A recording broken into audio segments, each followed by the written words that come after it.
Animal എന്ന് പറയുന്ന ഫിലിമില് Rashmika Mandhana play ചെയ്തൊരു ക്യാരക്ടറായിട്ട് എനിക്ക് ഒരു റിലേറ്റബിലിറ്റിയും കണ്ടെത്താൻ പറ്റുന്നില്ല എന്നുണ്ടെങ്കിൽ ആ ക്യാരക്ടർ എനിക്ക് പ്ലേ ചെയ്യാൻ ഭയങ്കര ചാലഞ്ചിങ് അല്ലേ.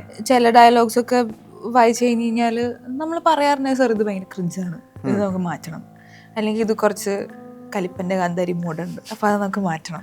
ഫോക്കസ്ഡ് ആയിട്ടുള്ള ലവ് പറയണം. ഞാൻ ഭയങ്കര ഹോപ്പ്ലെസ്ലി റൊമാൻറ്റിക് ഫിൽമി റൊമാൻറ്റിക് അങ്ങനത്തെ ഒരാളാണ്. ഈ സിനിമകളാണ് നമ്മളെ നശിപ്പിക്കുന്നത്. പ്രേമിക്കുമ്പോ ഞാനൊരു മണ്ടിയാണ്. അപ്പൊ അർജുന ഇങ്ങനെ ഞാൻ ഇതൊക്കെ ഇട്ട് കഴിഞ്ഞാൽ എങ്ങനെ ഇരിക്കുക, എനിക്ക് വല്ല ട്രോളൊക്കെ വന്ന് ഇങ്ങനെയായിരുന്നു ഓൺ സെറ്റ് എവറി ഡേ. അതിപ്പോ ട്രോള് കിട്ടുന്നു, അത് കാണുന്ന ഒരു വിഷമം വരുന്നു, അത് പിന്നെ നമ്മളത് മറക്കുന്നു. അങ്ങനൊന്നുമില്ല, അതൊന്നും വർക്കാവില്ല. പ്രൊഫഷണൽ ലൈഫിൽ നമ്മൾ എന്തൊക്കെ മലമറിച്ചാലും ശരി, പേഴ്സണൽ ലൈഫിലോട്ട് വരുമ്പോ ഇതൊന്നും വർക്കാവില്ല. നമ്മളിരുന്ന് മോങ്ങുമ്പോ നമ്മൾ ആലോചിക്കുന്നുണ്ടോ ഞാൻ പ്രിയവരല്ലേ, ഞാൻ എന്തിനാ മോങ്ങുന്നു, ഇത് നമ്മൾ ആലോചിക്കില്ലല്ലോ. പാട്ട് സംഭവിക്കുന്നതിന്റെ ഇടയിൽ അജിത് സാർ പിടിക്കും, അല്ലെങ്കിൽ നമ്മൾ പിടിക്കപ്പെടും എന്നുള്ള ഒരു ഐഡിയ എനിക്കുണ്ട്. ഞങ്ങൾ ഓൾറെഡി തൊട്ട് പേസും ഷൂട്ട് ചെയ്യുന്ന ഒരു ദിവസമായിരുന്നു. അതിന്റെ പ്രിപ്പറേഷൻ നടന്നുകൊണ്ടിരിക്കുന്നതിനിടയിൽ ഞാൻ നോക്കിയപ്പോ സാറ് വന്നു സെറ്റില്. സാർ എന്തിനാ പിന്നെ വന്നിരിക്കണം, സോങ് ഷൂട്ടാണല്ലോ. പിന്നെ അവിടെ നിന്ന് അങ്ങോട്ട് കുറച്ച് ഭയങ്കര കോൺഷ്യസ് ആയി, നെർവസ് ആയി. ഒരു മനുഷ്യനാവുന്നതിന്റെ ഏറ്റവും ബേസിക് ആയിട്ടുള്ള ക്വാളിറ്റീസ് ഉണ്ടല്ലോ, അതെല്ലാം സാറിനുണ്ട്. കാർസ്, റേസിംഗ്, പിന്നെ ഫാമിലി ആൻഡ് ട്രാവലിംഗ്. ഈ 4 കാര്യങ്ങൾ സംസാരിക്കുമ്പോൾ സാറിന് ഇങ്ങനെ കണ്ടിങ്ങനെ തിളങ്ങനെ കാണാൻ പറ്റും. ഭയങ്കര ഒരു കൊച്ചു കുട്ടിയാണ്. വാട്സാപ്പ് വഴി ഇംഗ്ലീഷ് പഠിക്കാൻ ഇംഗ്ലീഷ് കഫേ ഉള്ളപ്പോൾ ഇംഗ്ലീഷ് ഒരു വിഷയമേ അല്ല. English cafe presents you the perfect English. English cafe, we present you the perfect English. WhatsApp now 9633388575. Good bad അഗ്ലിയെ പറ്റി സംസാരിക്കാം. എപ്പോഴാ ഞാനിതിൽ ഇന്നാണ്, അല്ലെങ്കിൽ നിങ്ങൾ വരൂ ഇങ്ങനെ ഒരു റോളാണ്, കൺവെൻഷണൽ ആയിട്ടുള്ള ഹീറോയിൻ അല്ല, അങ്ങനെയുള്ള സംസാരങ്ങളൊക്കെ ആദ്യം എപ്പോഴാ പറയുന്നത്? ഫസ്റ്റ് മീറ്റിംഗിൽ തന്നെയാണ് ആക്ച്വലി ആദ്യം പറഞ്ഞത്. മൈത്രിയുടെ സൈഡിൽ നിന്നാണ് കോൾ വന്നത്. കോൾ വന്നിട്ട് മീറ്റ് ചെയ്യാൻ വരാൻ പറഞ്ഞു. ചെന്നപ്പോൾ അവിടെ ആദിക്കും ഉണ്ടായിരുന്നു, എക്സിക്യൂട്ടീവ് പ്രൊഡ്യൂസർ ഉണ്ടായിരുന്നു. അപ്പം ഞങ്ങൾ അവിടെ മീറ്റിംഗ് ഒക്കെ കഴിഞ്ഞ് ആദ്യമൊക്കെ ചെറിയൊരു 1 ലൈനൊക്കെ പറഞ്ഞ്. പക്ഷെ ഈ ക്യാരക്ടർ ഭയങ്കര ഒരു പിവറ്റൽ ക്യാരക്ടറാണ്, കാരണം മൂവിയിലെ ഒരു ട്വിസ്റ്റ് ഈ ക്യാരക്ടറിലൂടെയാണ് സംഭവിക്കുന്നത് എന്നൊക്കെ പറഞ്ഞ് ഫുൾ ബ്രീഫ്ലി ഒരു നെറേഷനൊക്കെ തന്നതിന് ശേഷം എനിക്ക് ഓക്കെ ആണോ എന്ന് ചോദിച്ചാൽ എനിക്ക് ഓക്കെ ആണെന്ന് ഞാൻ അപ്പം തന്നെ പറഞ്ഞു. അത് കഴിഞ്ഞിട്ട് പിന്നെ പ്രൊഡക്ഷൻ സൈഡിൽ നിന്നുള്ള ഒരു അപ്ഡേറ്റ് കിട്ടാൻ വേണ്ടിയിട്ടൊരു 1 month ഒക്കെ വെയിറ്റ് ചെയ്യേണ്ടി വന്നു. ആ 1 month ഞാനിങ്ങനെ ദൈവമേ പോയോ, കിട്ടോ, വരില്ലേ, അങ്ങനെയൊക്കെ ആയിരുന്നു. പക്ഷെ ഇറ്റ് ഹാപ്പൻഡ്. നല്ല ഓപ്പർച്യൂണിറ്റീസിന് ലോങ് ചെയ്യുന്ന, അതിന് പ്രതീക്ഷിച്ചിട്ട് ഇങ്ങനെ ഇരിക്കുന്ന ഒരു പ്രിയവാരം ഉണ്ടായിരുന്നു. ഇപ്പോഴും ഉണ്ട്. ഇപ്പോഴും അങ്ങനെ തന്നെയാണ്. നല്ല ഓപ്പർച്യൂണിറ്റീസ് വരാൻ വേണ്ടിയിട്ട് ഇങ്ങനെ വെയിറ്റ് ചെയ്ത് സെലക്റ്റീവ് ആയിട്ട് തന്നെ ചെയ്യുന്നുള്ളൂ എന്ന് വിചാരിച്ചിട്ടാണ് ഞാൻ ഇങ്ങനെ ഇരിക്കുന്നത്. പ്രിയവര് കുറെ സെലക്റ്റീവ് ആയ കാരണം റോൾസ് കിട്ടാതെ അങ്ങനെ ചിന്തിക്കുന്ന ആൾക്കാരുണ്ടാവില്ലേ? അപ്പൊ ഉണ്ടാവുമായിരിക്കാം. പക്ഷെ ഈ പറയുന്ന പോലെ നമ്മൾ ചെയ്യുന്ന ക്യാരക്ടേഴ്സ് നോട്ടീസ് ചെയ്യപ്പെടുന്നില്ല എന്നുണ്ടെങ്കിൽ പിന്നെ അത് ചെയ്തിട്ട് കാര്യമില്ലല്ലോ. അപ്പോൾ it's always better to wait for something good rather than കിട്ടുന്നതെല്ലാം ചെയ്യാന്നുള്ളതിലും ഭേദം എനിക്ക് തോന്നുന്നു നല്ല ക്യാരക്ടേഴ്സ് വരുമ്പം ചെയ്യാം, അതുവരെ വെയിറ്റ് ചെയ്യാം. ഈ ഗുഡ് ബാഡ് അഗ്ലി ചെയ്യുമ്പോഴുള്ള ഏറ്റവും വലിയൊരു പ്രശ്നം, ആ സിനിമയിൽ ചെയ്യേണ്ട ഒരു ഡാൻസ് നമ്പർ ഉണ്ട്. അതിന് ഓൾറെഡി തമിഴ്നാട്ടിലൊരു കൾട്ട് ഫോളോയിങ് ഉണ്ട്. സിമ്രാൻ എന്നുള്ള ഒരു ഗ്ലാമറസ് ക്യൂൻ എന്നൊക്കെ പറഞ്ഞാൽ അവർ സെലിബ്രേറ്റ് ചെയ്തിരുന്ന ഒരു ജനറേഷനും അതിന് അപാര ഫാൻ ബേസും ഉണ്ട്. അതെടുത്തിട്ടാണ് നമ്മൾ ചെയ്യുന്നത്. ഈ സുൽത്താന എന്നുള്ള പാട്ട് കേട്ടിരുന്നു അതിനു മുമ്പ് എപ്പോഴെങ്കിലും? പാട്ട് കേട്ടിട്ടുണ്ട്, പക്ഷെ ഞാൻ വീഡിയോ കണ്ടിട്ടില്ല. വീഡിയോ നമ്മളിത് ചെയ്യുന്നുണ്ടെന്ന് അറിഞ്ഞതിന് ശേഷമാണ് ഞാൻ വീഡിയോ കാണുന്നത്. ആദ്യം I was A little shocked. കാരണം എനിക്കൊരു ഐഡിയ ഇല്ലാതായിട്ട് ഇങ്ങനെ ഒരു സംഭവം നമ്മൾ ചെയ്യുന്നുണ്ട് അല്ലെങ്കിൽ റീക്രിയേറ്റ് ചെയ്യുന്നുണ്ടെന്നൊന്നും എനിക്കറിയില്ല. പാട്ട് ഉണ്ടാവും എന്ന് പറഞ്ഞപ്പോഴും അതിങ്ങനെ ഒരു സംഭവമായിരിക്കും എന്നുള്ളത് ഞാൻ വിചാരിക്കുന്നില്ല. അത് കഴിഞ്ഞിട്ടാണ് പിന്നെ വീഡിയോ ജസ്റ്റ് ഒരു റെഫറൻസിന് വേണ്ടി വീഡിയോ കണ്ടോളൂ എന്ന് പറഞ്ഞപ്പോൾ ഞാൻ വീഡിയോ കണ്ടപ്പോഴാണ് ഇങ്ങനെ ചെറുതായിട്ട് അന്തം വിട്ടുപോയി. കാരണം ഇതിപ്പോ ഞാൻ എങ്ങനെ ചെയ്യും, അങ്ങനെയായിരുന്നു. പിന്നെ ഞാൻ അതിനെപ്പറ്റി ഒരുപാട് അങ്ങോട്ട് ആലോചിക്കാൻ നിന്നില്ല. നമ്മളെ കൊണ്ട് കഴിയുന്ന രീതിയിൽ ബെസ്റ്റായിട്ട് പെർഫോം ചെയ്യുക എന്നുള്ളത് മാത്രം ഫോക്കസ് ചെയ്യുക. അപ്പോൾ ഈവൻ റെഫറൻസിന് വേണ്ടി 1-2 തവണ വീഡിയോ കണ്ടു എന്നല്ലാതെ ഭയങ്കരമായിട്ട് അത് കണ്ട് അതിനെ എന്താ പറയുക റെപ്ലിക്കേറ്റ് ചെയ്യാൻ ഞാൻ നോക്കിയിട്ടില്ല. സിമ്രാൻ ഇട്ടിരിക്കുന്ന അതേ കോസ്റ്റ്യൂമാണ്. മൊത്തത്തില് ഈ സിനിമയിൽ അങ്ങനെ ഒരു റീക്രിയേഷൻ ഒന്നും നമ്മൾ കണ്ടിട്ടില്ല. ചിലപ്പോൾ പാട്ട് വയ്ക്കെങ്കിലും വേറെ തന്നെ ആയിരിക്കും അതിലത്തെ ക്രിയേഷൻ മൊത്തം. ഇവിടെ ഏറെക്കുറെ സിമ്രാനെ അനുകരിക്കുക തന്നെയാ വേണ്ടത്. എന്താ അധികം പറഞ്ഞിട്ടുണ്ടായിരുന്നത്? അങ്ങനെ ഈ പറഞ്ഞ പോലെ അനുകരിക്കാൻ പറഞ്ഞിട്ടുണ്ടായിരുന്നില്ല പുള്ളിക്കാരൻ. എന്താണെന്നുണ്ടെങ്കിലും അത് എന്റെ സ്റ്റൈലിൽ എങ്ങനെ ചെയ്യാന്നുള്ളതാണ് നമ്മൾ നോക്കിയിരുന്നത്. ഇപ്പൊ ഞാനാണെങ്കിലും ശരി, അർജുനാണെങ്കിലും ശരി, അതിലത്തെ സ്റ്റെപ്സ് നമ്മൾ അതിന്റെ ഒറിജിനാലിറ്റി കീപ്പ് ചെയ്യാൻ നോക്കിയിട്ടുണ്ടെങ്കിലും കംപ്ലീറ്റ്ലി അവരെ കോപ്പി ചെയ്യുക അല്ലെങ്കിൽ ഇമിറ്റേറ്റ് ചെയ്യുക എന്നുള്ളൊരു സ്പേസിലേക്ക് അതൊക്കെ ഞങ്ങളെ പുഷ് ചെയ്തിട്ടില്ല. അപ്പോ പുള്ളിക്കാരൻ ഇങ്ങനെ ഇന്ന ഷോർട്സ് ആണ് വേണ്ടത്, ഇന്ന എക്സ്പ്രഷൻസ്, പക്ഷെ സിമ്രൻ മാം ചെയ്ത അതേ സംഭവം തന്നെ ഞാൻ ചെയ്യണമെന്ന് എവിടെയും ലൈക്ക് മാസ്റ്ററും പറഞ്ഞിട്ടില്ല, ആദിക്കും പറഞ്ഞിട്ടില്ല. എന്റെ സ്റ്റൈലിൽ എന്താണ് ഞാൻ ചെയ്യുന്നതെന്ന് കാണാനായിരുന്നു അവർക്ക് കുറച്ചും കൂടി താല്പര്യം. സോ ഞാൻ എന്റെ സ്റ്റൈലിൽ അത് ചെയ്തു. ഇങ്ങനെ ഒരു ഡാൻസ് നമ്പർ ആദ്യമായിട്ടാണ് കരിയറിൽ ചെയ്യുന്നത്. അങ്ങനത്തെ ഒരു കോസ്റ്റ്യൂമിലും പ്രിയ സിനിമയിൽ നമ്മൾ ആദ്യമായിട്ടാണ് കാണുന്നത്. ഉൾക്കൊള്ളാൻ എളുപ്പമായിരുന്നു രണ്ടും? ഞാൻ ഭയങ്കര എക്സൈറ്റഡ് ആയിരുന്നു ആക്ച്വലി. കാരണം നമുക്ക് പെർഫോം ചെയ്യാൻ കിട്ടുന്ന ഒരു സ്പേസ് ആണല്ലോ. പിന്നെ അങ്ങനത്തെ ഒരു സൈഡ് നമ്മൾ എക്സ്പ്ലോർ ചെയ്തിട്ടുമില്ല ഇതുവരെ. അപ്പൊ ഞാൻ ഭയങ്കര എക്സൈറ്റഡ് ആയിരുന്നു. കാരണം സിനിമയിലാണെങ്കിലും ഫസ്റ്റ് ഹാഫിൽ നമ്മുടെ വേറെ തന്നെ ഒരു ഷെയ്ഡ്, എന്താ പറയാ, ക്യാരക്ടറാണ്. സെക്കൻഡ് ഹാഫിൽ വേറെ തന്നെ ഒരു ഷെയ്ഡാണ്. അപ്പം ഒരു വേഴ്സ്റ്റൈലിറ്റി നമുക്ക് ഒരേ സിനിമയിൽ കിട്ടുക എന്നുള്ളത് ഇറ്റ്സ് എ ഗുഡ് തിങ്. ഞാനത് ഭയങ്കര എക്സൈറ്റഡ് ആയിട്ടാണ് അതിനെ. നെഗറ്റീവ് ഷെയ്ഡ് എംബ്രേസ് ചെയ്യുക, അതായത് സ്ഥിരം ആളല്ല നമ്മള്, നല്ല കുട്ടിയല്ല സ്ക്രീനിൽ വരുന്നത്. അപ്പൊ അത് എടുക്കുക അല്ലെങ്കിൽ അത് ചെയ്യാന്ന് പറയുന്നത് ഉള്ള എക്സൈറ്റ്മെന്റ് എങ്ങനെയായിരുന്നു? എനിക്ക് ആക്ച്വലി നിത്യ എന്ന് പറയുന്ന ക്യാരക്ടറിന് ഒരു നെഗറ്റീവ് ഷെയ്ഡ് ഉള്ളതായിട്ട് തോന്നിയിട്ടേ ഇല്ല സത്യം പറഞ്ഞു കഴിഞ്ഞാല്. ആദ്യമൊക്കെ എൻ്റെ അടുത്ത് കഥ പറയുന്ന സമയത്ത് വില്ലന്റെ പേരായിരിക്കും എന്നുള്ളൊരൊറ്റ കാര്യം മാത്രമേ എനിക്ക് തോന്നിയിട്ടുള്ളൂ. അല്ലാതെ ഞാൻ സിനിമ കാണുമ്പോഴാണെങ്കിലും നിത്യയുടെ ട്രാക്ക് എനിക്ക് ഭയങ്കര ജസ്റ്റിഫൈഡ് ആണ്. നിത്യ എവിടെയും ഒരു വില്ലത്തിയായിട്ട് എനിക്ക് തോന്നിയിട്ടില്ല. ആദ്യക്കാണെങ്കിലും ആ ഒരു ക്യാരക്ടറിന് അങ്ങനെ ഒരു ക്ലോഷർ കൊടുക്കുകയും ചെയ്തിട്ടുണ്ട് ഭയങ്കര ബ്യൂട്ടിഫുൾ ആയിട്ട്. ഈ പറയുന്ന ജാമി എന്ന് പറയുന്ന ക്യാരക്ടറിന് വേണ്ടിയിട്ട് പുള്ളിക്കാരനോടുള്ള അൺകണ്ടീഷണൽ ആയിട്ടുള്ള ഇഷ്ടം കാരണം പുള്ളിക്കാരന് വേണ്ടി എന്തും ചെയ്യാൻ റെഡി ആയിട്ടുള്ള ഒരു ക്യാരക്ടറാണ് നിത്യ. ടുവേർഡ്സ് ദി എൻഡ് ഓൾസോ നിത്യക്ക് ഉണ്ടാവുന്ന ഒരു ഗിൽറ്റ് ആ ഒരു ചെറിയ മോണ്ടാജില് അതൊക്കെ കാണിച്ച് ആ ക്യാരക്ടറിന് ഒരു ക്ലോഷർ കൊടുക്കുന്നുണ്ട്. അപ്പൊ എനിക്ക് സിനിമ കാണുമ്പോ എവിടെയും ഈ പറയുന്ന പോലെ ഒരു വില്ലത്തിന്നുള്ളൊരു ഫീൽ എനിക്ക് തോന്നിയിട്ടില്ല. ഓഡിയൻസിന് അങ്ങനെ ഒരു ഇതുണ്ടെന്ന് എനിക്ക് തോന്നുന്നില്ല. ഫോർ സം റീസൺ അത് അതൊക്കെ ഭയങ്കര ബ്യൂട്ടിഫുൾ ആയിട്ട് ആ ഒരു ക്യാരക്ടറിന് ഒരു ക്ലോഷർ കൊടുത്തത് കൊണ്ടായിരിക്കണം. അതിന് ഇന്റർവ്യൂലൊക്കെ കാണുമ്പോൾ ഭയങ്കര സൈലന്റ് ആയിട്ട് ഭയങ്കര കമ്പോസ്ഡ് ആയിട്ടുള്ള ഒരാളെ ആയിട്ടാണ് കാണുന്നത്. പക്ഷെ പടങ്ങളെല്ലാം ഭയങ്കര ലൗഡാണ്. തൊട്ടൊക്കെ തന്നെ എന്നൊക്കെ പറഞ്ഞാൽ അത്രയും സൗണ്ടിലാണ് എല്ലാം തുടങ്ങുന്നത്. ശരിക്കും എങ്ങനെയാ നറേഷൻ പുള്ളി ആസ് എ പേഴ്സൺ എങ്ങനെയാ? കമ്പനി ആവുമ്പോഴാണ് ഈ loud and fun side of ആദിക്ക് കാണാൻ പറ്റുള്ളൂ. ഫസ്റ്റ് ടൈം ഒക്കെ കാണുമ്പോൾ ആദിക്ക് ഭയങ്കര കാമായിട്ടാണ് സ്റ്റോറി നറേറ്റ് ചെയ്തതും സംസാരിച്ചതൊക്കെ. നമ്മൾ കുറച്ചും കൂടിയും കംഫർട്ടബിൾ ആകുമ്പോഴാണ് ആദിക്കിന്റെ ഒരു ഫൺ സൈഡ് അല്ലെങ്കിൽ ഈ പറയുന്ന പോലെ കോമഡി ഒക്കെ അടിച്ച് അങ്ങനെയൊക്കെ നടക്കുന്ന ഒരു ആദിക്കിനെ കാണാൻ പറ്റുള്ളൂ. അല്ലെങ്കിൽ പുള്ളിക്കാരൻ ഭയങ്കര ഈ പറഞ്ഞ പോലെ professional and calm and composed ആണ്. ഈ ഇപ്പൊ ഒരു ഫാൻ ബോയ് വെഹിക്കിൾ അല്ലെങ്കിൽ ഫാൻ സെലിബ്രേഷൻ വെഹിക്കിൾ ആയിട്ട് സിനിമയെ കാണുന്നത്. അജിത്ത് എന്ന് പറയുന്ന ഒരു ഫിനോമിന എത്ര വലുതാണ് എന്നൊരു വട്ടം കൂടി ബോക്സ് ഓഫീസിൽ പ്രൂവ് ആയിരിക്കുന്നു. അപ്പൊ അദ്ദേഹത്തിന്റെ കൂടെ സ്പേസ് ഉണ്ട്. അദ്ദേഹത്തിന് ഓപ്പോസിറ്റ് ചെയ്യുന്ന ഡയലോഗുകൾ പറയുന്നുണ്ട്. സാധാരണ മലയാളത്തിൽ നോക്കുമ്പോൾ അങ്ങനെയൊന്നും ചിലപ്പോൾ കിട്ടാറില്ല ആളുകൾക്ക് ഓപ്പർച്യൂണിറ്റി. ചിലപ്പോൾ കോമ്പിനേഷൻ ഉണ്ടാവില്ല. അല്ലെങ്കിൽ മെയിൻ ലീഡിന്റെ ഇത് മെയിൻ ലീഡിന്റെ കൂടെ കുറച്ച് ഡ്രാമയൊക്കെ ഉണ്ട്. ഇങ്ങനെയൊക്കെയാണ് എന്നോട് ചെയ്യാൻ പറയുന്നത്, ഇങ്ങനെയൊക്കെ ചെയ്യുന്നുണ്ടോ, അത് വളരെ പുതിയതാണല്ലോ എന്നൊക്കെ പറയുന്ന പോലത്തെ തമിഴ് ഡയലോഗ്സ് ഒക്കെ ഭയങ്കര ക്ലാപ്സ് ആണ് അതിനൊക്കെ തിയേറ്ററിൽ. അജിത്തിന്റെ കൂടെ സ്ക്രീൻ ഷെയർ ചെയ്യുക, അതും ഈ പറഞ്ഞ പോലെ വാലിയിലൊക്കെ ഉള്ള പോലത്തെ ടൈപ്പ് ഓഫ് ഒരു കമ്പാരിസണും അല്ല, അതുപോലത്തെ ടൈപ്പ് ഓഫ് മൊമെന്റ്സ് ആണ്. അങ്ങോട്ടും ഇങ്ങോട്ടും നാടകമാണല്ലോ. അതിനെ പറ്റിയിട്ടുള്ള ഒരു ആന്റിസിപ്പേഷൻ അതൊക്കെ എങ്ങനെ ഉണ്ടായിരുന്നു? ഞങ്ങൾ ഷൂട്ട് ചെയ്ത ദിവസം എനിക്ക് അറിയില്ല എനിക്ക് പുള്ളിക്കാരന്റെ കൂടെ സീൻസ് ഉണ്ട് എന്നുള്ളത്.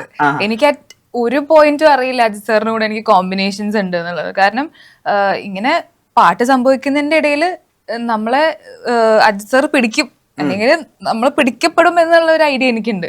പക്ഷെ അത് എങ്ങനെയാണ് സംഭവിക്കുന്നതെന്നോ അല്ലെങ്കിൽ ഒരു കൺഫ്രണ്ടേഷൻ ഒന്നും ഇതൊന്നും എനിക്കറിയില്ല. ഞങ്ങൾ ഓൾറെഡി തൊട്ട് പേസും ഷൂട്ട് ചെയ്യുന്ന ഒരു ദിവസമായിരുന്നു. അപ്പൊ ഞാൻ അതിന്റെ തിരക്കിലാണ്. അപ്പം അതിന്റെ പ്രിപ്പറേഷൻ നടന്നുകൊണ്ടിരിക്കുന്നതിനിടയിൽ ഞാൻ നോക്കിയപ്പോ സാറ് വന്നു സെറ്റില്. സാർ എന്തിനാ പിന്നെ വന്നിരിക്കണം, സോങ് ഷൂട്ടാണല്ലോ. അപ്പോഴാണ് ആദ്യമൊക്കെ എന്ന് പറയുന്നത് നമ്മൾ ഈ ഷോട്ട് കഴിഞ്ഞ് നമ്മൾ സാറിന്റെ കൂടെയുള്ള സീൻ എടുക്കുക, അത് കഴിഞ്ഞിട്ട് നമുക്ക് പാട്ട് ബാക്കി ഷൂട്ട്. അപ്പൊ ഞാനിങ്ങനെ ആദ്യത്തിന്റെ അടുത്ത് എന്ത് സീൻ സ്ക്രിപ്റ്റ് പേപ്പർ ഒന്ന് വന്നിരുന്നെങ്കിൽ എനിക്ക് പഠിക്കായിരുന്നു. പിന്നെ അവിടെ നിന്ന് അങ്ങോട്ട് കുറച്ച് ഭയങ്കര കോൺഷ്യസ് ആയി, നെർവസ് ആയി.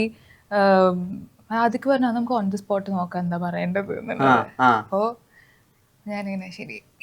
പിന്നെ കുറച്ചു നേരം ഈ പറഞ്ഞ പോലെ ഞാനിങ്ങനെ തെക്കുവടക്ക് നടന്നത് എന്താ ചെയ്യണ്ടേന്ന് അറിയാണ്ട്. പക്ഷെ സാറ് വന്ന് സാറിന്റെ കൂടെ നിന്നപ്പോഴത്തേക്കും പിന്നെ കംപ്ലീറ്റ്ലി കാമായി.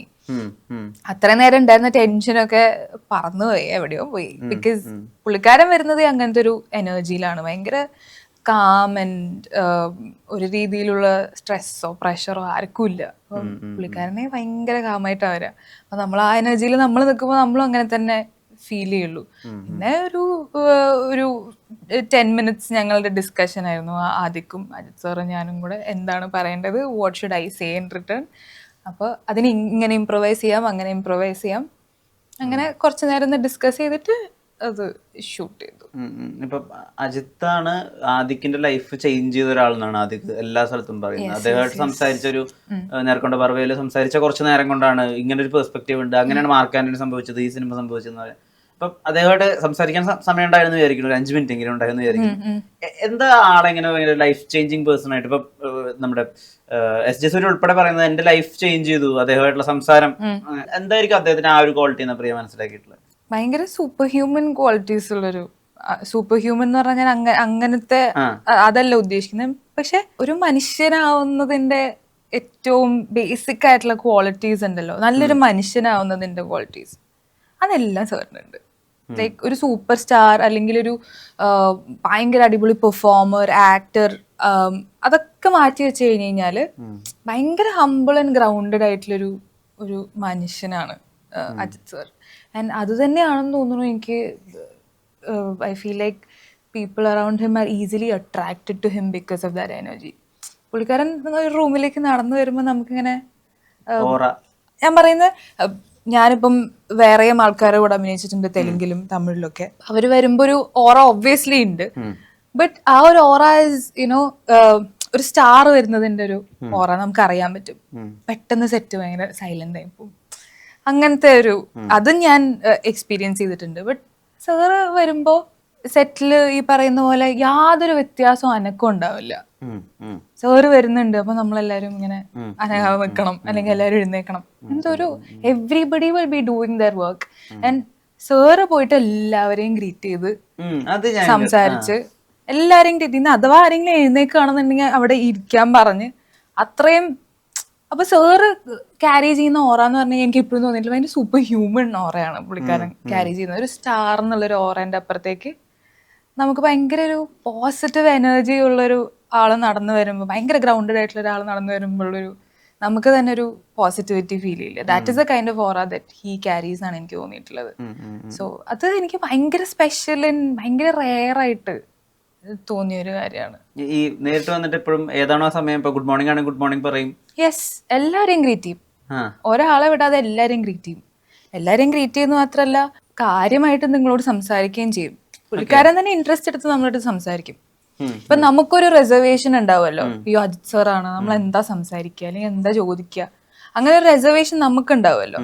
പക്ഷെ പുള്ളിക്കാരൻ തന്നെ നമുക്ക് ആ കോൺവെർസേഷൻ ഭയങ്കര ഈസി ആക്കി തരും. കാരണം എല്ലാ കാര്യങ്ങളും ഇൻട്രസ്റ്റ് എടുത്ത് ഇങ്ങോട്ട് ചോദിക്കും, നമുക്ക് സംസാരിക്കാൻ ഭയങ്കര ഈസി ആയിട്ട് തോന്നും സാറിന്റെ അടുത്ത്. എന്താണ് ഈ അജിത് കുമാറായിട്ടുള്ള കോൺവെർസേഷൻ എന്തിനെ പറ്റിയിട്ടാ സംസാരിച്ചത്? പ്രിയയോട് എന്താ ചോദിച്ചത്? സാധാരണ എല്ലാവരുടെ അടുത്തും ചോദിക്കുന്ന ചോദ്യങ്ങളൊക്കെ തന്നെ, മറ്റേ ഫാമിലി, കോമൺ ആയിട്ടുള്ള നമ്മളെ ടോപ്പിക്സ് ഒക്കെ അതൊക്കെ സംസാരിക്കും. പിന്നെ മോസ്റ്റ്ലി സംസാരിക്കുന്നത് is about cars and travelling, അങ്ങനത്തെ കാര്യങ്ങളൊക്കെയാണ്. സാറിന് ഭയങ്കര എക്സൈറ്റിംഗ് ആയിട്ടുള്ള കാര്യങ്ങൾ അതൊക്കെയാണ്.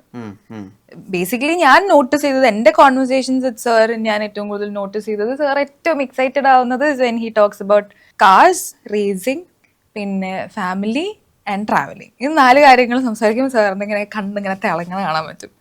സോ ഭയങ്കര ഒരു കൊച്ചു കുട്ടിയാണ്. ഇതിനകത്ത് സിമ്രാൻ അഭിനയിച്ചിട്ടുണ്ട്. സിമ്രാനും ഈ പറഞ്ഞ പാട്ടിന്റെ ഒരു സീക്വൻസിൽ വരുന്നുണ്ട്. മാമിന് അറിയാമായിരുന്നോ അങ്ങനെ പ്രിയയാണ് പെർഫോം ചെയ്യുന്നത്? എനിക്കറിയില്ല ആക്ച്വലി. കാരണം ഞങ്ങള് ടുവേർഡ്സ് ദി എൻഡ് ഓഫ് ഷൂട്ടാണ് ഞാൻ ആദിക്കിന്റെ അടുത്ത് ഇങ്ങനെ സംസാരിക്കുമ്പോൾ ആദിക്ക് പറഞ്ഞത് സിമ്രൻ മാമിന് കാണിച്ചു കൊടുക്കാൻ ഉദ്ദേശിക്കുന്നുണ്ട് നാളെ. അപ്പോൾ അത് കഴിഞ്ഞപ്പോ ഞാൻ പറഞ്ഞു എന്താ പറഞ്ഞതെന്ന് എന്നോട് പറയണേ എന്നൊക്കെ പറഞ്ഞു. പിന്നെ ഞാൻ ആദിക്കിന്റെ അടുത്ത് ചോദിച്ചപ്പോൾ പറഞ്ഞു ഇല്ല, അത് സർപ്രൈസ് ആയിട്ട് ഇരിക്കട്ടെ, പടം വരുമ്പോ മാം കണ്ടാൽ മതി എന്നുള്ള രീതിയിൽ. അപ്പോൾ എനിക്ക് തോന്നുന്നു മാമിനും സർപ്രൈസ് ആയിരുന്നു എന്ന് തോന്നുന്നു, എനിക്ക് അറിയില്ല. പക്ഷെ ഞങ്ങളുടെ കോൺവെർസേഷൻ ആക്ച്വലി പടം റിലീസ് ആയതിനു ശേഷമാണ് ഉണ്ടായത്. മാമിനെ സെറ്റിൽ വെച്ച് കണ്ടിട്ടൊന്നുമില്ല. സോ അത് കഴിഞ്ഞിട്ടുള്ള കോൺവെർസേഷൻസും പിന്നെ ഇപ്പൊ ഇന്റർവ്യൂസിൽ മാം സംസാരിക്കുമ്പോഴൊക്കെയാണ് ഞാനിങ്ങനെ മാമിന്റെ ഫീഡ്ബാക്ക് കേൾക്കുന്നത്. എന്താണ് മാമിന്റെ മനസ്സിൽ നിന്ന് മനസ്സിലായത്? ഇഷ്ടപ്പെട്ടു എന്ന് തോന്നുന്നു. കാരണം ഒന്ന് രണ്ട് ഇന്റർവ്യൂസിന്റെ ബൈറ്റ്സ് ഇങ്ങനെ അമ്മ എനിക്ക് അയച്ചു തന്നിട്ടുണ്ടായിരുന്നു. മാം ഇങ്ങനെ സംസാരിക്കുന്നത് എന്നെ മീറ്റ് ചെയ്യണമെന്നും ഞങ്ങൾ ഒരുമിച്ച് വർക്ക് ചെയ്യാനുള്ള ഒരു ഓപ്പർച്യൂണിറ്റി ഉണ്ടാവട്ടെ എന്നുള്ള രീതിയിലൊക്കെ സംസാരിക്കുന്നത് ഞാൻ കണ്ടിരുന്നു. അത് ഭയങ്കര ഭയങ്കര സ്വീറ്റ് ആയിട്ട് തോന്നി. ഗുഡ് ബൈ ഡഗ്ലിയെ പറ്റി സംസാരിക്കുമ്പോൾ അർജുൻ ദാസിനെ പറ്റി കുറെ പറയാനുണ്ട്. അദ്ദേഹത്തിന്റെ വേറൊരു സൈഡും കൂടി നമുക്ക് കാണാൻ പറ്റും. പ്രിയയെ പോലെ അദ്ദേഹത്തിന്റെ സൗണ്ട് കൊണ്ടും അല്ലെങ്കിൽ അദ്ദേഹത്തിന്റെ പിടിച്ചു നിൽക്കുന്ന ഒരാളായിരുന്നു. ഒരു റിജിഡ് ആയിട്ടുള്ള ഒരാളിൽ നിന്ന് ഇങ്ങനെ ഒഴുകുകയാണ് പുള്ളി മൊത്തത്തില്. ശരിക്കും എസ് ജെ സൂര്യയാണ് അതിന് മുമ്പ് കാസ്റ്റ് ചെയ്തെന്നൊക്കെ ആളുകൾ പറയുന്നു. പക്ഷെ എസ് ജെ സൂര്യക്ക് എന്തൊക്കെയാണോ ലൗഡ്നെസ് ഉള്ളത് അതൊക്കെ അർജുന് ഏറെക്കുറെ അതൊക്കെ കാണാൻ പറ്റി. Arjun Das as an actor എങ്ങനെയാ ഫിലിമിനെ അപ്രോച്ച് ചെയ്യുന്നത്? എന്തായിരുന്നു സെറ്റിലെ നിങ്ങളുടെ ഒരു കോൺവെർസേഷൻ? അർജുൻ ഈ പറഞ്ഞ പോലെ ഭയങ്കര ചില്ലായിട്ടുള്ളൊരു പേഴ്സൺ ആണ്. ആൻഡ് അർജുൻ ഈ പറഞ്ഞ പോലെ ഇത് ഫസ്റ്റ് ടൈം അറ്റംപ്റ്റ് ചെയ്യുന്നത് കൊണ്ട് തന്നെ അർജുന് ചെറിയ ടെൻഷനൊക്കെ ഉണ്ടായിരുന്നു. ഈ ഡാൻസ് ഒക്കെ ചെയ്യുന്ന സമയത്ത് അർജുൻ ഇങ്ങനെ ഇടയ്ക്ക് തമാശക്കൊക്കെ പറയായിരുന്നു, പ്രിയയുടെ ഫാൻസ് ഒക്കെ വന്ന് എന്നെ വെറുതെ ട്രോളും അങ്ങനെയൊക്കെ പറയായിരുന്നു. പിന്നെ ഈ പറയുന്ന പോലെ ഭയങ്കര ലൗഡാണല്ലോ ആ ക്യാരക്ടറിന്റെ ഡ്രസ്സിങ് ആണെങ്കിലും ശരി, മുടിയാണെങ്കിലും ശരി, കൊടുക്കുന്ന ഗ്ലാസസ് ആണെങ്കിലും ശരി, എല്ലാം ഭയങ്കര ലൗഡാണല്ലോ ആ ക്യാരക്ടറിന്. അപ്പൊ അർജുൻ ഇങ്ങനെ ഇതൊക്കെ ഇട്ട് കഴിഞ്ഞാൽ എങ്ങനെ ഇരിക്കുക, എനിക്ക് വല്ല ട്രോളൊക്കെ വന്ന് ഇങ്ങനെയായിരുന്നു ഓൺ സെറ്റ് എവറി ഡേ. അപ്പം ഞാനിങ്ങനെ സാരില്ല പോട്ടെ, ഇത് വലിയ പ്രശ്നമൊന്നും ഉണ്ടാവില്ല എന്ന് എനിക്ക് തോന്നുന്നു. പക്ഷെ എന്നാലും at the end of the day he'll deliver. ചോദിക്കുന്നത് എന്താണോ അത് ഡെലിവർ ചെയ്യും അർജുൻ. സോ തമാശക്ക് ഇങ്ങനത്തെ ചെറിയ ചെറിയ എന്താ പറയാ കൺസേൺസ് ഒക്കെ അറിയിക്കുന്നല്ലാതെ ഓൾസോ ഭയങ്കര അടിപൊളിയായിട്ടുള്ളൊരു കോ ആക്ടറാണ്. എനിക്ക് ഞാൻ ഷൂട്ട് ചെയ്യുന്ന സമയത്ത് ചെറിയൊരു ഇഞ്ചുറി പറ്റിയ സമയത്താണെങ്കിലും എല്ലാം ഭയങ്കര കൺസിഡറേറ്റ് ആയിട്ടുള്ളൊരു പേഴ്സൺ ആണ്. സോ ഭയങ്കര കംഫർട്ടബിൾ ആയിരുന്നു അർജുൻ്റെ കൂടെ വർക്ക് ചെയ്യാനായിട്ട്. ഇപ്പൊ അതിനകത്ത് കുറച്ച് റിസ്ക് ഉള്ള കുറച്ച് ഷോർട്സ് ഒക്കെ ഉണ്ടല്ലോ. അത് തൂങ്ങിക്കെടുക്കുകയാണ് പാലത്തിനടിയിൽ നിന്ന്. അവിടെ പാലത്തിനടിയിൽ നിന്ന് ഡയലോഗുകളൊക്കെ ഉണ്ട് കുറെ. പടത്തിന്റെ പ്രധാനപ്പെട്ട ട്വിസ്റ്റ് ഏരിയയാണ്. എങ്ങനെയാ ഷൂട്ട് ചെയ്തത്? ആദ്യമായിട്ടല്ല ഇങ്ങനെ ഒരു സാഹസത്തിനൊക്കെ മുതിരുന്നത്? എനിക്ക് നല്ല പേടിയുണ്ടായിരുന്നു ആക്ച്വലി ചെയ്യുന്ന സമയത്ത്. എത്ര ഫീറ്റ് ഹൈറ്റിലാണ് നിൽക്കുന്നത് ശരിക്കും നിങ്ങൾ? കുറച്ചുണ്ട്, അത്യാവശ്യം ഹൈറ്റിലാണ് നിന്നിരുന്നത്. പക്ഷെ അത് നമ്മൾ ഒബ്വിയസ്ലി ഹാർനസ് ഒക്കെ ഉള്ളത് കൊണ്ട് ആദ്യത്തെ ഒരു പേടി മാത്രമേ ഉണ്ടാവുള്ളൂ. അതൊന്ന് കംഫർട്ടബിൾ ആയി കഴിഞ്ഞാൽ പിന്നെ ആ പേടി വിട്ടുപോകും. എനിക്കല്ല, അർജുനാണ് കുറെ പണി ഉണ്ടായിരുന്നത്. കാരണം തലകുത്തിയിട്ടൊക്കെയാണ് അർജുൻ നിൽക്കുന്നത്. അപ്പോൾ അർജുനെ കാണുമ്പോഴാണ് എനിക്ക് ഓക്കെ, ഞാൻ ഭേദമാണ്, എനിക്ക് ഇങ്ങനെ കിടന്നാൽ മതിയല്ലോ, അർജുൻ ഇങ്ങനെ കിടക്കണം. അർജുൻ ഇങ്ങനെ നെട്ടോട്ട് ഓടുന്ന കാണുമ്പോഴാണ് നമുക്ക് ഇങ്ങനെ ഓക്കെ, നമുക്കൊന്നും കംപ്ലൈന്റ് ചെയ്യേണ്ട ആവശ്യമില്ല. കാരണം രണ്ട് ആൾക്കാരാണല്ലോ. ഒരാൾ ഊട്ടിപ്പോയി ലെൻസ് മാറ്റിയിട്ട് വരണം, ഒരാൾ ഊട്ടിപ്പോയി ഷർട്ട് മാറ്റിയിട്ട് വരണം. പുള്ളിക്കാരൻ കിടന്ന് ഓടുന്ന കാണുമ്പോൾ എനിക്ക് ഓക്കെ, ഇതാണ് ഡെഡിക്കേഷൻ, നമ്മളൊന്നും പറയേണ്ട കാര്യമില്ല, ഇത് കണ്ടുപഠിച്ചാൽ മതി. അങ്ങനെയായിരുന്നു. നമ്മളുടെ അഭിപ്രായങ്ങൾ അല്ലെങ്കിൽ നമ്മളുടെ ഇഷ്ടങ്ങൾ അത് നമ്മളൊരു പടത്തിൽ കൊണ്ടുപോയി പ്ലേസ് ചെയ്യുന്നത് ഇതിനെ പറ്റിയിട്ടൊക്കെ ആളുകൾ പലപ്പോഴും സംസാരിക്കാറുണ്ട്. വളരെ വിഷനുള്ളൊരു ഡയറക്ടർ ആയിരിക്കും, വളരെയധികം കണക്ട് ചെയ്തിട്ടുള്ളൊരു പടമായിരിക്കും. പക്ഷെ ഫ്രീ ആയിട്ട് അത് ആ സബ്ജക്റ്റ് വർക്ക് ആവുന്നില്ല. പക്ഷേ ഇപ്പോൾ ഒരു സെറ്റ് ചെയ്യാൻ വേണ്ടി പറയുകയാണ്. ഇപ്പോൾ സന്ദീപ് വാങ്കാർ റെഡ്ഡി വന്നിട്ട് പറയുകയാണ്, നമ്മൾ അനിമൽ പാർക്കിൽ പ്രിയെ വെച്ചിട്ട് ഒരു വേൾഡാണ്, അതൊരു മാൻസ് വേൾഡാണ്, അത് ബ്ലഡ് ഷെഡ് ഉണ്ട്, അവിടെ മിസോജിനി ഉണ്ട്.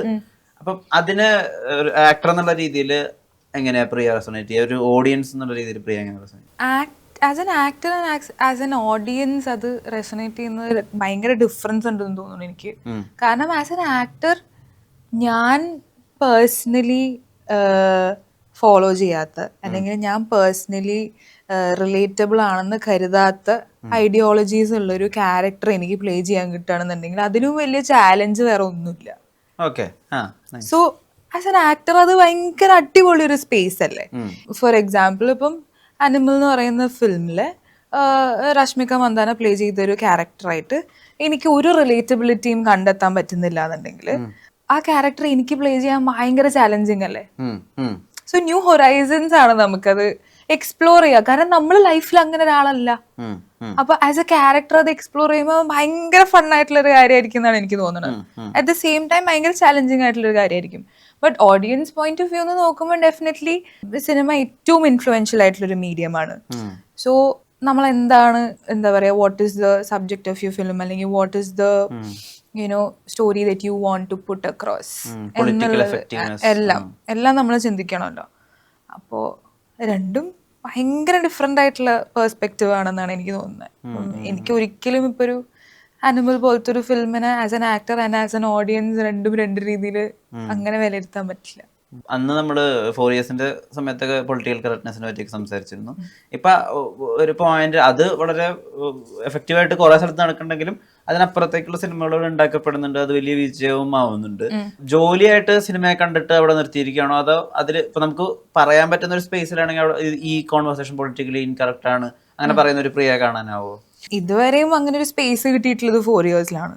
4 ഇയേഴ്സിൽ ഈ പറയുന്ന പോലെ ചില ഡയലോഗ്സ് ഒക്കെ വായിച്ചു കഴിഞ്ഞ് കഴിഞ്ഞാൽ നമ്മൾ പറയാറുണ്ട് സാർ ഇത് ഭയങ്കര ക്രിഞ്ചാണ്, ഇത് നമുക്ക് മാറ്റണം, അല്ലെങ്കിൽ ഇത് കുറച്ച് കലിപ്പൻ്റെ കാന്താരി മോഡുണ്ട് അപ്പോൾ അത് നമുക്ക് മാറ്റണം. അങ്ങനത്തെ ഒരു സ്പേസ് കിട്ടിയ ഫിലിം 4 ഇയേഴ്സ് ആണ്. അതിൽ നമ്മൾ നമ്മുടെ ഒപ്പീനിയൻസ് പറയുകയും അത് ഇൻകൾക്കേറ്റ് ചെയ്ത് ചേഞ്ച് ചെയ്യുകയും ചെയ്തിട്ടുണ്ട്. മാക്സിമം ഈ പറയുന്ന പോലെ പൊളിറ്റിക്കലി ഇൻകറക്റ്റ് ആയിട്ടുള്ള രീതിയിൽ അത് ഗ്ലോറിഫൈ ചെയ്യപ്പെടരുത്, അല്ലെങ്കിൽ അത് പുറത്തോട്ട് വരരുത് എന്നുള്ളത് എനിക്കും നിച്ചുവിനും സാറിനും ഒക്കെ അത് സംഗീതം ഉണ്ടായിരുന്നു. അപ്പോൾ സംഗീതം ഞങ്ങളെല്ലാവരും കൂടെ കളക്റ്റീവ്ലി ചെയ്തിട്ടുള്ളൊരു കാര്യമാണത്. അപ്പം ഇനിയും അങ്ങനത്തെ സ്പേസ് കിട്ടിക്കഴിഞ്ഞാൽ എനിക്ക് തോന്നുന്നു എന്തായാലും എൻ്റെ അഭിപ്രായം I will put forward and you know അതിന്ന് എന്താണ് ഔട്ട്കം എന്നുള്ളതിൻ്റെ അപ്പുറത്തേക്ക് at least have a discussion about it എന്നുള്ളതാണ്. I would love to have a discussion about it. And ഈ പറയുന്ന പോലെ അറ്റ് ദാറ്റ് ടൈം ആ ഫിലിം മേക്കറിന് എനിക്ക് എൻ്റെ പോയിന്റ് കൺവിൻസ് ചെയ്യാനോ അല്ലെങ്കിൽ പുള്ളിക്കാരൻ്റെ പോയിന്റ് കൺവിൻസ് ചെയ്യാനോ പറ്റുകയാണെന്നുണ്ടെങ്കിൽ ഗുഡ് തിങ്. നോ ഇപ്പോഴീ ആളുകള് ഈ പ്രണയം, ബോയ് ഫ്രണ്ട്, സങ്കല്പങ്ങൾ എന്നൊക്കെ ചോദിക്കുന്ന ഒരുപാട് ചോദ്യങ്ങൾ ഉണ്ടാവുമല്ലോ. ഇതിപ്പം ഇത് ഞാൻ പണ്ടൊരു ഇന്റർവ്യൂല് പറഞ്ഞത് എനിക്ക് ഓർമ്മ വരുന്നത്, കൃത്യമായിട്ട് ഓർമ്മയില്ല, ദുൽഖറിന്റെ മുടി, ഫഹദിന്റെ കണ്ണ്, അങ്ങനെ എന്തൊക്കെയോ ഞാൻ പണ്ട് പറഞ്ഞിട്ടത് നല്ല ട്രോള് കിട്ടിയിട്ടുണ്ട്. അതാണ് എനിക്ക് ഇപ്പൊ ഈ ചോദ്യം കേട്ടപ്പോ എനിക്ക് ഓർമ്മ വന്നത്. പക്ഷെ കുറച്ച് വർഷങ്ങൾ പോയിട്ടേ ഇപ്പൊ കമ്പാനിയൻഷിപ്പിന്റെ ഒരു ഡെഫിനേഷൻ എന്താ? അത് വിവാഹമായിട്ടാണോ ഞാൻ വിചാരിക്കുന്നത്, അല്ലെങ്കിൽ അങ്ങനെ ഒരു ആള് തന്നെ വേണമെന്ന് വിചാരിക്കുന്നുണ്ടോ? എനിക്കറിയില്ലടോ, സത്യം പറയാലോ, ടു ബി വെരി ഓണസ്റ്റ് എനിക്കറിയില്ല വേറെ ഐ സ്റ്റാൻഡ് എന്നുള്ളത്. കാരണം നമ്മൾ കാണുന്ന മനുഷ്യന്മാരൊക്കെ ഇപ്പൊ ഇങ്ങനത്തെ കാര്യങ്ങളൊക്കെ ഭയങ്കര കൺഫ്യൂസ്ഡ് ആണ്. പിന്നെ അതാ ഞാൻ പറഞ്ഞേ, എന്തൊക്കെയോ ഷിപ്പുകളുണ്ട് ഇപ്പൊ ഈ കാലത്ത്. സോ ഇപ്പൊ എന്ത് ഷിപ്പാന്നുള്ളത് പോലും കീപ്പപ്പ് ചെയ്യാൻ പറ്റുന്നില്ല. അപ്പൊ അങ്ങനത്തെ ഒരു കാലത്ത് personally if you ask me എനിക്കറിയില്ല വേറെ ഐ സ്റ്റാൻഡ് എന്നുള്ളത്. But right now I am just like എനിക്ക് എൻ്റെ കരിയർ ഉണ്ട്, ഞാൻ അതിൽ ഫോക്കസ് ചെയ്യുക, ഞാൻ അതിൽ കമ്മിറ്റഡ് ആയിട്ട് നിൽക്കുക, ബാക്കി എല്ലാത്തിനും സമയമുണ്ട്. ഈ 25-ാമത്തെ വയസ്സിൽ ഇപ്പൊ ഇനിയിപ്പോ കമ്പാനിയൻഷിപ്പ് ഒന്നും നോക്കി നടക്കാൻ വയ്യ. അങ്ങനത്തെ ഒരു ഫ്ലോയിലാണ് ഞാൻ പോയിക്കൊണ്ടിരിക്കുന്നത്. So yeah, but at the end of the day I feel like somebody to come home to, അല്ലെങ്കിൽ യുനോ എന്തെങ്കിലും ഇപ്പൊ സങ്കടമാണെങ്കിലും സന്തോഷമാണെങ്കിലും നമുക്ക് ആദ്യം ഒരാൾ വിളിച്ചു പറയാൻ തോന്നില്ലേ, അങ്ങനെ ഒരു സ്പേസിലേക്കുള്ള ഒരാള്. അത്രേ ഉള്ളൂ, അത്രയും സിമ്പിൾ ആണെന്നാണ് എനിക്ക് തോന്നുന്നത്. ഈ ഇൻസ്റ്റാഗ്രാം ലോകത്തെ ഈ ഷിപ്പുകളൊക്കെ ഉണ്ടല്ലോ, സിറ്റുവേഷൻ ഷിപ്പ്, സബ്മറൈനിങ്, ബ്രെഡ് ക്രംബ്ലിംഗ്. സബ്മറൈനിങ്ങോ? അതൊക്കെ എന്താ സംഭവം? അത് പെട്ടെന്ന് കാണാണ്ടാവും, ഇവര് പെട്ടെന്ന് പൊന്തി വരും, പിന്നെ പെട്ടെന്ന് കാണാണ്ടാവും. സബ്മറൈൻ പോലെ. ഓക്കെ, ഗോസ്റ്റിങ്ങിന്റെ വേറൊരു കാണുന്നില്ലല്ലോ, ഇത് ഇടയ്ക്കിടയ്ക്ക് കാണും. അങ്ങനെ കുറെ ഉണ്ടല്ലോ. പിന്നെ ഫണ്ണായിട്ടാണോ ഭയങ്കര അത് പ്രാക്ടീസ് ചെയ്യുന്ന ആളുകളെയും കാണാറുണ്ടോ? പിന്നെ തീർച്ചയായും അങ്ങനത്തെ ടേംസിനോടൊക്കെ നമ്മൾ ഇൻട്രൊഡ്യൂസ് ആവുന്നത് അങ്ങനത്തെ ആൾക്കാരെ കാണുമ്പോഴാണല്ലോ. ആരെങ്കിലും ഒക്കെ പറയുമ്പോഴായിരിക്കും റീസെന്റ് ഐ ഹാഡ് എ വെക്കേഷൻഷിപ്പ് എന്നൊക്കെ പറയുമ്പോഴാണ് അതെന്ത് സാധനം, വെക്കേഷൻഷിപ്പോ? ജസ്റ്റ് ഫോർ വെക്കേഷൻ പോയി വരുന്ന സമയത്തുള്ളൊരു ഷിപ്പ്, അതാണ് വെക്കേഷൻഷിപ്പ്. അപ്പൊ ആരെങ്കിലും ഒക്കെ പറയുമ്പോഴായിരിക്കും അറിയണത്. പിന്നെ ഇങ്ങനത്തെ വാക്കുകൾ, ബ്രെഡ് ക്രമ്മിങ്, ലവ് ബോംബിങ്, ഇങ്ങനത്തെ കുറെ വാക്കുകളൊക്കെ പിന്നെ ഇൻസ്റ്റഗ്രാമിൽ ഭയങ്കര കോമൺ ആയി തുടങ്ങി. സൈഡ് ബെഞ്ചിങ്, അതെന്താണ്? അത് ഞാനിങ്ങനെ ഇന്റർവ്യൂ എടുക്കാൻ വേണ്ടിട്ട് പഠിച്ചാണ്ട്. അതൊക്കെ അതെന്താ വെച്ചാൽ നമുക്ക് പെർമനന്റ് ആയിട്ട് ഒരാളുണ്ടാവും, പക്ഷെ നമ്മളൊരു സെക്കൻഡറി ഓപ്ഷൻ പോലെ ഒരാളെ വെച്ചേക്കും. സൈഡ് ബെഞ്ചിങ്, ശരി. പുതിയ ഇന്നത്തെ ന്യൂ വേർഡ് അൺലോക്ഡ്. പ്രിയ ഒരു മനുഷ്യൻ എന്നുള്ള രീതിയിൽ ഭയങ്കര ലോയലായിട്ടുള്ള, ഭയങ്കര ഫോക്കസ്ഡ് ആയിട്ടുള്ള ഒരു ലവറാണോ? I mean old school romance എന്നൊക്കെ പറയണ? ഞാൻ ഭയങ്കര ഹോപ്പ്ലെസ്ലി റൊമാൻറ്റിക്, ഫിൽമി റൊമാൻറ്റിക്, അതായത് അങ്ങനത്തെ ഒരാളാണ്. അപ്പൊ ഞാനിങ്ങനെ സിനിമയൊക്കെ കാണുമ്പോൾ അല്ലെങ്കിൽ സിനിമകളാണ് നമ്മളെ നശിപ്പിക്കുന്നത്. വെറുതെ അല്ലേക്ക് സിനിമ. അതാണെങ്കിൽ കുറേ തമിഴ് പാട്ടുകളുണ്ട്. ഈ തമിഴ് പാട്ടുകളൊക്കെ അതിന്റെ വീഡിയോസ് മാത്രം ഇങ്ങനെ യൂട്യൂബിലിരുന്ന് കാണുമ്പോൾ ഞാനിങ്ങനെ ആയിരിക്കും, ഓ ഇതൊക്കെയാണ് കേട്ടോ വെറുതെ നമുക്ക് അൺറിയലിസ്റ്റിക് എക്സ്പെക്ടേഷൻസ് വരുന്നത്, ലൈഫ് ഇങ്ങനെ ആയിരിക്കും എന്നൊക്കെ. ഇപ്പൊ ഒരു പാർത്ത മുതൽ നാളെയൊക്കെ കാണുമ്പോൾ നമുക്കിങ്ങനെ ഓ ഇങ്ങനെയൊക്കെ ആയിരുന്നെങ്കിൽ അങ്ങനെയൊക്കെ തോന്നുമല്ലോ. അപ്പൊ നമ്മള് റിയൽ ലൈഫിൽ നമ്മൾ അതൊക്കെയാണ് എക്സ്പെക്ട് ചെയ്യുന്നത്. അപ്പോ എനിക്ക് പലപ്പോഴും തോന്നിയിട്ടുണ്ട് എന്റെ ഈ അൺറിയലിസ്റ്റിക് എക്സ്പെക്ടേഷൻസ് ഒക്കെ ഇതിന്നാണ് ഉണ്ടാവുന്നത്. അതാദ്യം സ്റ്റോപ്പ് ചെയ്യണം, എന്നാലേ ഗതി പിടിക്കുള്ളൂ എന്നുള്ളത്. ബട്ട് ഞാൻ ഭയങ്കര അങ്ങനെ ഹോപ്പ്ലെസ്ലി റൊമാൻറ്റിക് ആയിട്ടുള്ള ഒരു ആളാണ്. അതിന് വേണ്ടിയിട്ടുള്ള അഡ്വഞ്ചറുകളൊക്കെ ഉണ്ടല്ലോ. എന്നോട് ഒരു വട്ടം നവ്യ നായർ ഞാൻ ഇന്റർവ്യൂ എടുത്തപ്പോഴാണ് വന്നത്. നവ്യ നായർ ഭയങ്കര അഡ്വഞ്ചറസ് ആയിട്ട് പ്രണയിച്ചിരുന്ന ഒരാളായിരുന്നു അത്ര. അപ്പൊ അവർ പ്രണയിച്ചിരുന്ന ആളോ അതുപോലെയായിരുന്നു. എൻ്റെ അയാൾ ചെയ്തതെന്ന് വെച്ചാൽ അവരൊരു വയസ്സ് 21 എന്നോട് പ്രായം പറഞ്ഞിട്ടില്ല. 21 21ാമത്തെ ബർത്ത്ഡേക്ക് 21 ഗിഫ്റ്റാണ്, 21 ബാഗ്, 21 ചെരുപ്പ്, 21 അങ്ങനെയാണ്, 21 വാച്ചസ്, അങ്ങനെയാണ്. അത്ര അഡ്വഞ്ചറസ് ആയിട്ടുള്ള ഒരു ലെവലിലേക്കൊക്കെ പ്രിയ പോയിട്ടുണ്ടോ? എനിക്ക് ഇങ്ങോട്ട് അത്ര അഡ്വഞ്ചറസ് ആയിട്ടൊന്നും കിട്ടിയിട്ടില്ല. പക്ഷെ ഞാൻ അങ്ങോട്ട് ഇതുപോലെ കുറെ അഡ്വഞ്ചർ കാണിച്ചിട്ടുണ്ട് ഇൻ ലൈഫ്. അതാ ഞാൻ പറഞ്ഞത്, ഞാൻ ഇതുപോലെ ഇങ്ങനെ ഒരു പ്രേമിക്കുമ്പോ ഞാനൊരു മണ്ടിയാണ്. സോ ഈ പറയുന്ന ഇപ്പൊ ഇന്റർവ്യൂവിൽ സംസാരിക്കുമ്പോ ചിലപ്പോ നമുക്കിങ്ങനെ തുറന്നു പറയാൻ പറ്റില്ല. അല്ല, സംസാരിക്കുമ്പോ ആൾക്കാർ വിചാരിക്കുമ്പോ ഭയങ്കര ഇന്റലക്ച്വൽ ആയിട്ടുള്ള ഒരു കുട്ടിയാണ്, ഭയങ്കര സ്മാർട്ട് ആയിട്ടാണല്ലോ സംസാരിക്കുന്നത്. അങ്ങനെ ഒരു ധാരണയുണ്ട് കേട്ടോ, അങ്ങനെ ഒരു ധാരണയുണ്ട് പ്രിയെ പറ്റി. അതറിയില്ലേ? ഭയങ്കര കണ്ടന്റ് ഓറിയന്റഡ് ആയിട്ട് സംസാരിക്കുന്ന ഭയങ്കര ഇന്റലക്ച്വൽ ആയിട്ടുള്ള ഒരാളാണെന്ന് ധാരണയുണ്ട്. അങ്ങനെ എല്ലാ എന്താ പറയാ തെറ്റിദ്ധാരണകളാണ്. ഓൾ ഏരിയാസ് ഓഫ് ലൈഫിൽ നമുക്ക് അങ്ങനെ തോന്നും. പക്ഷെ ലവ് എന്ന് പറയുന്ന അല്ലെങ്കിൽ പ്രേമം എന്ന് പറയുന്ന ഒരു അവസ്ഥയിലേക്ക് എത്തുമ്പോൾ ഞാൻ വെറും മണ്ടിയാണ്. സോ എൻ്റെ അടുത്ത് കൂട്ടുകാരൊക്കെ ചോദിക്കുകയും ചെയ്യുന്നു, എനിക്ക് എല്ലാ കാര്യത്തിലും നല്ല ബോധം ഉണ്ടല്ലോ, എന്താ ഈ കാര്യത്തിൽ വരുമ്പോൾ മാത്രം ഇല്ലാത്തത് ചോദിക്കും.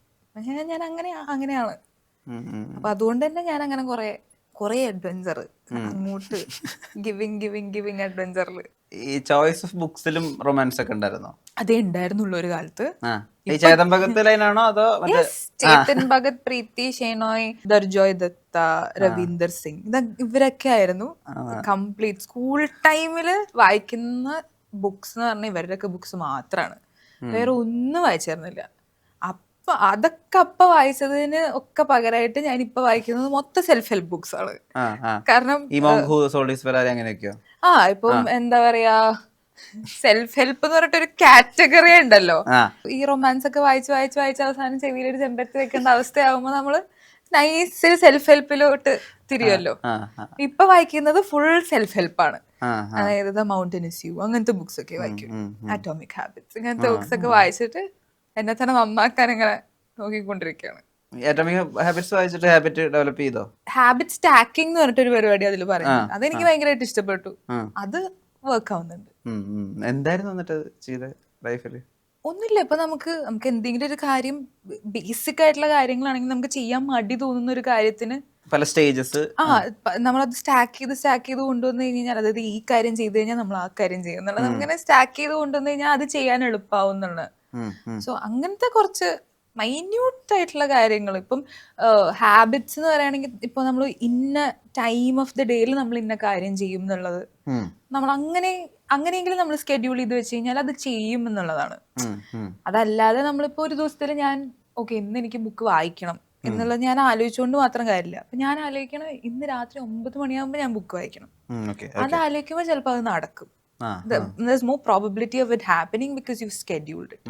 അങ്ങനത്തെ മൈന്യൂട്ട് കാര്യങ്ങളൊക്കെ ആ ബുക്ക് വായിച്ചപ്പോൾ എനിക്ക് കുറച്ച് ഹെൽപ്ഫുൾ ആയിട്ട് തോന്നി. ഈ ട്രോളുകളിൽ നിന്ന് കിട്ടിയിട്ടുള്ള ആ ഒരു ഹെയ്റ്റ് അതിനെ ഓവർകം ചെയ്തത്, അല്ലെങ്കിൽ ഇപ്പോൾ അറ്റൻഷൻ അതിന്റെ ബാക്ക്ലാഷ് അത് ഓവർകം ചെയ്തത്, ഇത് ഈ നേരത്തെ പറഞ്ഞ ഈ റിലേഷൻഷിപ്പിലൊക്കെ ഉണ്ടാവുന്ന വേദനകളെയും ഹെൽപ്പ് ചെയ്യാൻ ഒരു പവർ ആയിട്ടുണ്ടോ? ട്രോളുകളോ? അതിപ്പോ ട്രോള് കിട്ടുന്നു, അത് കാണുന്ന ഒരു വിഷമം വരുന്നു, അത് പിന്നെ നമ്മളത് മറക്കുന്നു. ഇത് വേറൊരു രീതിയിൽ ഇങ്ങനെ ഫ്യൂൽ ആവും. അതായത് അങ്ങനെ ഒരു കാര്യം നടന്നു, സാറില് നമ്മള് എത്രയോ കണ്ടിരിക്കണു, അങ്ങനൊന്നുമില്ല. അതൊന്നും വർക്കാവില്ല. പ്രൊഫഷണൽ ലൈഫിൽ നമ്മൾ എന്തൊക്കെ മലമറിച്ചാലും ശരി, പേഴ്സണൽ ലൈഫിലോട്ട് വരുമ്പോ ഇതൊന്നും വർക്കാവില്ല. അതായത് ഈ പറയുന്ന പോലെ നമ്മളിരുന്ന് മോങ്ങുമ്പോ നമ്മൾ ആലോചിക്കുന്നുണ്ടോ, ഞാൻ പ്രിയവരല്ലേ, ഞാൻ എന്തിനാ പോകുന്നത്, ഇത് നമ്മൾ ആലോചിക്കില്ലല്ലോ. അതിനിപ്പോ ഒരു എന്താ പറയാ, ഷാറുഖ് ഖാൻ ആണെങ്കിലും അവരിരുന്ന് കരയുമ്പോ ഞാൻ ഷാറുഖ് ഖാനല്ലേ, ഞാൻ എന്തിനു കരയണം എന്ന് ആലോചിക്കില്ലല്ലോ. നമ്മുടെ ചുറ്റുള്ള ആൾക്കാരാണ് you know kind of help you to kind of remember who you are എന്നുള്ളത്. അപ്പൊ ഈ പറയുന്ന പോലെ sometimes you get lost in it. ഭയങ്കര ആ ജേർണിയിൽ അങ്ങോട്ട് ലോസ്റ്റ് ആയി കഴിയുമ്പോഴാണ് people around you remind you that നീ ഇന്ന ആളല്ലേ, നീ ഇത്ര സ്ട്രോങ് അല്ലേ, നീ ഇത്ര കാര്യങ്ങൾ ഫേസ് ചെയ്തിട്ടുള്ളതല്ലേ ലൈഫില്, ഇതൊക്കെ ഒരു പ്രശ്നമാണോ എന്നുള്ളത് നമ്മളതൊന്നും ആലോചിക്കില്ല. നമുക്ക് അപ്പൊ പോയത് പോയി, നമ്മളപ്പോ ഇരുന്ന് കരയാന്നുള്ള അവസ്ഥയാണല്ലോ. അപ്പോൾ yeah I feel like family and friends they kind of remind you that you know നമ്മൾ ഇത്രയും കാര്യത്തിലൂടെ കടന്നു പോയിട്ടുണ്ട്, so this is not that bad എന്നുള്ളത്. എനിക്കറിയാം ആക്ടേഴ്സ് പേഴ്സണലി ഇൻസ്പിറേഷൻ കിട്ടാൻ വേണ്ടിയിട്ട് ഇപ്പം ഷാരൂഖ് ഖാൻ്റെ പ്രസംഗങ്ങൾ കേൾക്കുന്ന ആക്ടേഴ്സ് ഉണ്ട്, അല്ലെങ്കിൽ ഇൻ്റർവ്യൂസ് കാണുന്ന ആളുകളുണ്ട്. ആസിഫ്ക്കൊക്കെ ഇപ്പോഴും നെടുപടി വേണുവിൻ്റെ ഒക്കെ ഇൻ്റർവ്യൂ കണ്ടിട്ട് അതിൽ നിന്ന് പിക്ക് നോക്കുന്ന അത്രയും ക്യൂരിയസ് ആയിട്ടുള്ള ആക്ടറാണ്. പ്രിയയ്ക്ക് അങ്ങനെ ഒരു സൈഡുണ്ടോ, ഒരു ഇൻസ്പിറേഷന് വേണ്ടിയിട്ടോ അല്ലെങ്കിൽ സ്റ്റഡി മെറ്റീരിയൽ എന്നുള്ള രീതിയിലോ ആരെങ്കിലും ഇൻ്റർവ്യൂസ് ഫോളോ ചെയ്യുകയോ? ഇല്ല, ആക്ച്വലി ഞാനങ്ങനെ ഭയങ്കര തറലി ഫോളോ ചെയ്യുന്ന, ഈ പറഞ്ഞ പോലെ ഒന്നാമത് സോഷ്യൽസിലുള്ള ടൈമേ ഭയങ്കര ലിമിറ്റഡ് ആണ്. പിന്നെ ഈ പറയുന്ന പോലെ ആരെങ്കിലൊക്കെ റെക്കമെൻഡ് ചെയ്യുന്ന ഏതെങ്കിലും ഇന്റർവ്യൂസോ ഏതെങ്കിലും റൗണ്ട് ടേബിൾസോ അത് കണ്ടിരിക്കേണ്ടതായിട്ടുള്ളത് അങ്ങനെയൊക്കെ ആരെങ്കിലും പറയുമ്പോൾ ഞാൻ അത് പോയി കാണും എന്നല്ലാതെ അങ്ങനെ ഭയങ്കര തറവായിട്ട് ഫോളോ ചെയ്യുന്ന അതൊന്നുമില്ല. ഈ മാനിഫെസ്റ്റേഷന് വേണ്ടിയിട്ടൊക്കെ സംസാരിച്ചിട്ടുണ്ട് മുമ്പ്. ഇപ്പോഴും അത് വർക്ക് ആവുന്നുണ്ടോ? യൂണിവേഴ്സിനോട് ചോദിച്ചതൊക്കെ കിട്ടുന്നുണ്ടോ? ചോദിച്ചുകൊണ്ടിരിക്കുന്നുണ്ട്. എനിക്ക് തോന്നുന്നു it is somewhere happening.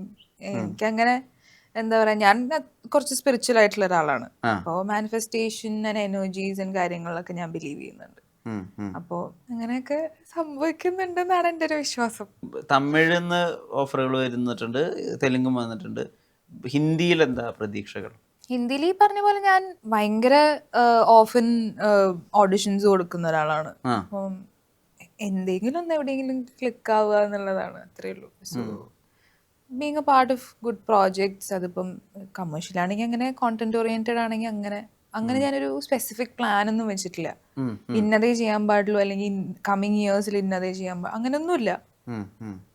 Coming ഇയേഴ്സിൽ sustainable ആയിട്ട് coming 5 or 10 years as an actor തന്നെ പ്രിവെയിൽ ചെയ്യുക എന്നുള്ളതാണ്. അതേ ഉള്ളൂ ഒരു സോളിഡ് പ്ലാൻ ആയിട്ട്. പോയ വർഷങ്ങളിൽ മലയാള സിനിമ വളരെയധികം പാൻ ഇന്ത്യൻ ലെവലിലൊക്കെ ചർച്ച ചെയ്യപ്പെടുന്നു. നമ്മുടെ സിനിമകളാണ് റൗണ്ട് ടേബിളിലൊക്കെ ഇപ്പൊ ബെസ്റ്റ് ഫിലിം, അല്ലെങ്കിൽ ഇപ്പൊ ബേസു ജോസഫിന്റെ ചോയ്സസ്, അല്ലെങ്കിൽ മമ്മൂക്കയുടെ ചോയ്സസ്, നമ്മുടെ മേക്കേഴ്സ് ഇപ്പോൾ നമ്മൾ മഞ്ഞുമല വോയിസ് ചെയ്യുന്നു, അല്ലെങ്കിൽ ജിംഖാന ഉണ്ടാക്കുന്നു, തല്ലുമാല ഉണ്ടാക്കുന്നു. അപ്പോൾ അതിനെ പറ്റിയിട്ടൊക്കെ ആളുകൾ സംസാരിച്ചുകൊണ്ടിരിക്കുന്നത്. അപ്പോൾ പുറത്തെ ഇൻഡസ്ട്രിയിലൊക്കെ വർക്ക് ചെയ്യുന്ന സമയത്ത് പ്രിയയുടെ അടുത്ത് മലയാള സിനിമയെ പറ്റി ആളുകൾ സംസാരിക്കുന്നത് എന്താ? സ്ഥിരമായിട്ട് പറയുന്ന കാര്യം ഇസ് ദാറ്റ് മലയാളത്തിലുള്ള കോണ്ടന്റ് അത് തന്നെയാണ് എല്ലാവരും. സർപ്രൈസിംഗ്ലി ആരുടെ സംസാരിച്ചാലും എല്ലാവരും പറയുന്ന ഒരേപോലെ പറയുന്ന കാര്യമാണ്, നമ്മൾ ഏറ്റവും കൂടുതൽ കാണുന്നത് മലയാളം ഫിലിംസ് ആണ് എന്നുള്ളത്. സോ അത് ഭയങ്കര അടിപൊളിയായിട്ടുള്ളൊരു കാര്യമാണ്. കാരണം ലാംഗ്വേജ് ഫോളോ ചെയ്യാത്ത ആൾക്കാർ വരെ അത് സബ് ടൈറ്റിൽസ് വെച്ചിട്ട് ഫോർ ദ കോണ്ടന്റ് കാണുക എന്നുള്ളതും, അതും just for the sake of it പറയുന്നതല്ല എന്നുള്ളത് നമുക്കറിയാം. കാരണം they name the movies they watched and they've really enjoyed watching. അവരത് എടുത്തെടുത്ത് പറയും. സോ ഭയങ്കര അടിപൊളിയായിട്ട്. മ്യൂസിക്കൽ സൈഡ് എങ്ങനെ പോകുന്നു? എൻ്റെ ടൈം പാസിന് ഞാൻ എന്നെ തന്നെ എന്റർടൈൻ ചെയ്തുകൊണ്ടിരിക്കുന്നു. ആൻഡ് തോന്നുമ്പോൾ പലപ്പോഴൊക്കെ ഒരു കവർ പാടിയിടുക, അങ്ങനെയൊക്കെ. സ്വയം തന്നെ എഴുതിയിട്ട് കമ്പോസ് ചെയ്തിട്ട് ചെയ്യാറുണ്ടോ? അങ്ങനത്തെ അത്രയ്ക്ക് കഴിവ് എനിക്കുണ്ടെന്ന് എനിക്ക് തോന്നുന്നില്ല. അതായത് ആരെങ്കിലും കമ്പോസ് ചെയ്ത് കഴിഞ്ഞാൽ ഞാൻ പാടാൻ റെഡിയാണ്, പക്ഷെ ഒരു പാട്ടിനൊരു ട്യൂൺ ഇടാനുള്ള കഴിവ് എനിക്കുണ്ടോന്ന് എനിക്ക് അറിയില്ല. ഞാൻ ഇതൊരു അറ്റംപ്റ്റ് ചെയ്തിട്ടില്ല കേട്ടോ. First of all I feel like നിങ്ങൾക്ക് ഏതെങ്കിലും ഒരു ഇൻസ്ട്രുമെന്റ് പഠിച്ചു കഴിഞ്ഞാൽ it will be easier to make a tune. Instruments ഒന്നും ഞാൻ പഠിക്കാത്തത് കൊണ്ട് തന്നെ അത് കുറച്ച് ടാസ്ക് ആയിരിക്കും എന്ന് തോന്നുന്നു. പക്ഷെ അത് തന്നെ എഴുതാനും പാടാനും ആ ഒരു ഏരിയ വേണമെങ്കിൽ ഞാൻ നോക്കാം. ആരെങ്കിലും ഒന്ന് കമ്പോസ് ചെയ്ത് തന്നു കഴിഞ്ഞാല് എനിക്ക് പാടാനോ. എഴുത്ത് ഇംഗ്ലീഷിലായിരിക്കും മലയാളത്തിലായിരിക്കും? മലയാളം ഞാൻ എഴുതിയാൽ ചിലപ്പോ കുറച്ച് കോമഡി ആയിരിക്കും. ചിലപ്പോ ആ ലൈനിലേക്ക് പോകാനുള്ള, അതായത് ഇപ്പൊ തൃശ്ശൂരും അല്ല, കൊച്ചിയും അല്ല, പാലക്കാടും അല്ല, ഇങ്ങനത്തെ ഒരു അവസ്ഥയിലാണ് മൊത്തത്തിൽ എന്റെ മലയാളം തന്നെ കിടക്കണം. പക്ഷെ ഇംഗ്ലീഷിൽ ഐ ഫീൽ ലൈക്ക് നല്ല പരിപാടികൾ എഴുതാൻ പറ്റുമായിരിക്കും. ഇംഗ്ലീഷിൽ ഏറ്റവും ടച്ച് ചെയ്തിട്ടുള്ള വരികൾ ആൽബോ? ടച്ച് ചെയ്തിട്ടുള്ള വരികൾ ആക്ച്വലി ഞാൻ ഇംഗ്ലീഷ് പാട്ടുകൾ കേൾക്കൽ ഭയങ്കര കുറവാട്ടോ. ഭയങ്കര കുറവാണ് ഞാൻ ഇംഗ്ലീഷ് പാട്ടുകൾ ഫോളോ ചെയ്യുന്നത്. ഞാൻ ഏറ്റവും കൂടുതൽ കേൾക്കുന്നത് പ്രോബ്ലി തമിഴ് സോങ്സ് ആണ്. തമിഴാണ് എനിക്ക് പേഴ്സണലി ഭയങ്കര ടച്ചിങ് ആയിട്ട് തോന്നിയിട്ടുള്ള വരികളുള്ളതും ഭയങ്കര പോയറ്റിക് ആയിട്ടാണ് എനിക്ക് തമിഴ് എന്ന് പറയുന്ന ഒരു ലാംഗ്വേജ് ഫീൽ ചെയ്തിട്ടുള്ളത്. സോ ഞാൻ കൂടുതൽ കേൾക്കുന്നത് തമിഴ് സോങ്സ് ആണ്. ഇംഗ്ലീഷ് പാട്ടുകൾ ഈ പറയുന്ന പോലെ റീൽസിലൊക്കെ വന്നിട്ട് ഭയങ്കര പോപ്പുലർ ആയി കഴിഞ്ഞാലാണ് ആ സോങ് ഒക്കെ കേൾക്കുന്നത്. അല്ലാതെ ഭയങ്കരമായിട്ട് ഒരു ഐഡിയ ഇല്ല, സത്യം പറയാലോ. ഒരു ഐഡിയ ഇല്ല. ഒന്നോ രണ്ടോ ഈ പറയുന്ന പോലെ ഭയങ്കര പോപ്പുലർ ആയിട്ടുള്ള സോങ്സ് കേട്ടാൽ അറിയാന്നല്ലാതെ അത്രയും സത്യം പറഞ്ഞാൽ അവൻ നന്നായിട്ട് പാട്ടുകൾ കേൾക്കുന്ന ഒരാളാണ്. ഇടയ്ക്കൊക്കെ അവനാണ് എനിക്ക് ഇൻട്രൊഡ്യൂസ് ചെയ്ത് തരാറ് പാട്ടുകൾ. അപ്പം ബട്ട് കുറച്ച് നാണക്കേടാണ്, കാരണം ജനറേഷൻ ഗ്യാപ്പ് വന്നിട്ട് ഈ പാട്ട് കേട്ടിട്ടുണ്ടോ ആ പാട്ട് കേട്ടിട്ടുണ്ടോ എന്ന് ചോദിക്കുമ്പോൾ ഞാൻ ഇതെന്താന്ന് ചോദിക്കുമ്പോൾ കുറച്ച് നാണക്കേടാണ്. അപ്പോൾ ഏത് ലോകത്താണ് ജീവിക്കുന്നതെന്ന് ചോദിക്കും. But that's okay. ഞാനിങ്ങനെ ഒരു ബബിളില്, എൻ്റെതായ ഒരു ബബിളില്, ഒരു എന്താ പറയാ, ഒരു AR റഹ്മാൻ, JV പ്രകാശ്, ഹാരിസ് ജയരാജ് ബബിളിൽ ജീവിച്ചോണ്ടിരിക്കുകയാണ്. ആക്ച്വലി ഹാരിസ് ജയരാജ്, JV പ്രകാശ് തുടക്കം, AR റഹ്മാന്റെ പ്രൈം, അതൊരു നല്ല കാലഘട്ടമല്ലേ? ഡെഫിനറ്റ്ലി. എന്ത് ഭംഗിയുള്ള പാട്ടുകളാ. ഞാൻ പറയും തമിഴില് മാത്രല്ല കേട്ടോ, മലയാളത്തിലാണെങ്കിലും. ഞാൻ ഇങ്ങോട്ട് വരുന്ന വഴിക്ക് കാറിൽ കേട്ടോണ്ടിരുന്നത് ദേവസംഗീതം നീയല്ലേ എന്ന് പറഞ്ഞിട്ടുള്ള പാട്ടാണ്. അപ്പം എല്ലാവരും എന്നെ കാണുമ്പോഴും എൻ്റെ പാട്ടുകൾ, എൻ്റെ പ്ലേലിസ്റ്റ് കേൾക്കുമ്പോഴാണ് ആളും പാട്ടും തമ്മിൽ ഒരു ബന്ധമില്ലല്ലോ. അങ്ങനെയാണ്. കാരണം എനിക്ക് പഴയ പാട്ടുകളാണ് ഭയങ്കര ഇഷ്ടം. That's okay. ഞാനത് അക്സെപ്റ്റ് ചെയ്യുന്നു. ബട്ട് ഐ ഫീൽ ലൈക്ക് ആ പാട്ടുകളാണ് ഭയങ്കര അപ്രീഷ്യബിൾ ആയിട്ടുള്ള പാട്ടുകളാണ്, ഭയങ്കര ബ്യൂട്ടിഫുൾ ആയിട്ടുള്ള പാട്ടുകളാണ്. ഒരു നീ മണിമുകിലാടുകൾ പോലത്തെ പാട്ടുകളൊക്കെ എന്ത് ഭംഗിയുള്ള പാട്ടുകളാണ് അതൊക്കെ. ഇപ്പോഴും ഞാൻ എൻജോയ് ചെയ്യുന്ന അങ്ങനത്തെ പാട്ടുകളാണ്. എസ്പെഷ്യലി ഒരു പ്രേമം ഉണ്ടോ പാട്ടില്, ആ പാട്ട് മാത്രമേ ഉള്ളൂ. പൂമുന്നത്തുകാരിയായിട്ടുള്ള തൃശ്ശൂരുകാരിയായിട്ടുള്ള പ്രിയാവരർ, തൃശ്ശൂർ സ്ലാങ്, എന്താടാ എന്തുട്ടാടാ എന്തുട്ടാടി, ആ പ്രിയാവരർ എപ്പോ ഉണരും? തൃശ്ശൂര് ആ പ്രിയ ഉണരുന്നത് ഏറ്റവും കൂടുതൽ എൻ്റെ വൺ ഓഫ് മൈ ബെസ്റ്റ് ഫ്രണ്ട്സിന്റെ കൂടെയാണ്. അവളുടെ അടുത്ത് സംസാരിക്കുമ്പോഴാണ് എന്നിട്ട് ഇത് വരുന്നത് അവളുടെ കൂടെയാണ്. എന്നാലും അങ്ങനെ ഭയങ്കര തൃശ്ശൂർ സ്ലാങ് ഒന്നുമില്ല, ചെറുതായിട്ടേ ഉള്ളൂ. ഇപ്പൊ ഈ പറഞ്ഞ പോലെ ഒരു അവിയൽ പരവാണ്. തൃശ്ശൂരാണോ കൊച്ചിയാണോ ഒന്നും അറിയില്ല, അങ്ങനത്തെ ഒരു അവസ്ഥയിലാണ് ഇപ്പൊ ഉള്ളത്. എന്തായാലും ഒരു പുതിയ ഫേസിലേക്ക് പ്രിയ കാണാൻ സാധിച്ചത് വലിയ സന്തോഷം. ആളുകൾ വലിയ രീതിയിൽ സെലിബ്രേറ്റ് ചെയ്യുന്നു, ആ കറക്റ്റ് അറ്റൻഷൻ കിട്ടുന്നു. അല്ലെങ്കിൽ ഇപ്പം നേരത്തെ പറഞ്ഞ പോലെ വെറുതെ ഒരു കണ്ണടിയല്ലല്ലോ, അവിടെ ഡാൻസ് ഉണ്ട്, അവിടെ പെർഫോമൻസ് ഉണ്ട്, ഡയലോഗ്സ് ഉണ്ട്, ആ ക്യാരക്ടറിന് ഇമ്പോർട്ടൻസ് ഉണ്ട്. അങ്ങനെ ഒരു ആക്ടർ പ്ലേസ്ഡ് ആകുമ്പോഴാണല്ലോ അത് ശരിയാവുന്നത്. എന്തായാലും ആ വിധത്തിൽ ഈ ജേണി കുറേ കൂടി മുന്നോട്ട് പോകട്ടെ. പ്രിയവ 2.0 ഒരു വലിയ ലോഞ്ച് ആവട്ടെ. Thank you. നേരത്തിന് ഒരുപാട് നന്ദി. 4 yearsനെ പറ്റിയിട്ട് രഞ്ജിത്തിലുണ്ടോന്ന് ഓർമ്മിപ്പിക്കുക. ഞാനൊന്ന് ചോദിക്കട്ടെ സാറിൻ്റെ അടുത്ത്, ആഫ്റ്റർ 4 years ഉണ്ടോന്ന്. ഒരുപാട് സന്തോഷം. നമസ്കാരം. Thank you. വാട്സാപ്പ് വഴി ഇംഗ്ലീഷ് പഠിക്കാൻ ഇംഗ്ലീഷ് കഫേ ഉള്ളപ്പോൾ ഇംഗ്ലീഷ് ഒരു വിഷയമേ അല്ല. English cafe presents you the perfect English. English cafe, we present you the perfect English. WhatsApp now 9633 888 575.